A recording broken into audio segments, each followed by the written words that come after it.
Hello everyone, I completely forgot to do an introduction to this video at the time, but welcome to part 2 of the video all about access to higher education in health. So in this video we're going to cover how it helps prepare learners for university, the types of degrees you can go on to, the types of careers you can go on to, and kind of how it's such an in-demand and rewarding pathway. So I hope you enjoy, and yes, enjoy watching. So now if we just have a quick talk about what kind of degrees you can go on to and then what kind of careers you can pursue after the Access to HE course. So yeah, over to you. So the healthcare sector is really broad, so there is a wide range of degree courses that you could go into. I'll list a few here for you now. So midwifery, nursing, paramedic science, social care, health sciences, healthcare practice and medicine. They're just to name a few, and they seem to be the most popular ones. With regards to our students, the majority of them do wish to go into midwifery. So this is just a great example that this course works. And we've got students in university now studying midwifery by doing the Access to HE course. So it's, again, a really applicable course. Equally, you could go into nursing, becoming a paramedic, even being a dentist, for example. These courses really lend themselves well. A vet. So just because you've been looking at the human biology side of things, you could go into a veterinary course and you could study that as well. So it's really applicable across the board. You could look at medicine, become a pharmacist. It's so wide. Assistant, it is really broad. I mean, there's so many different roles in the NHS, in the health industry. And the great thing about this is you know that these kind of careers in health are always going to be in demand, especially at the minute. I did a bit of research for a social post the other day actually, and I think the NHS employs 1.5 million people. I think they pledged by next March to have hired another 50,000 nurses.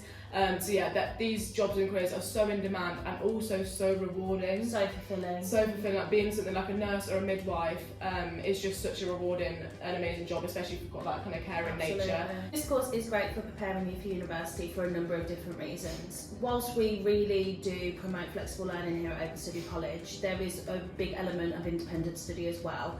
And you are expected to meet deadlines for this particular course. So this is a great bit of practice for university because you will be expected to meet deadlines. You'll be expected to manage your workload, juggle other commitments, time management. So again, this is a really good practice for further education that you go into. So one unit in particular that really prepares you for university is the academic skills unit, simply because it's just so applicable across the board. When you're doing your assignments, as we said in the previous video, Harvard referencing is a really important aspect of any academic writing, particularly at university. So looking at those skills, learning how to Harvard reference properly is really important.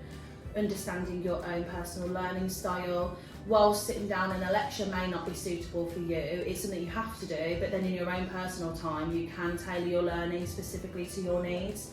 So just getting to grips with that, understanding yourself better as a student is really important. So whilst you will have the support of a tutor who is a specialist to the specific units, this course is largely independent study, which is what you will be practicing at university as well.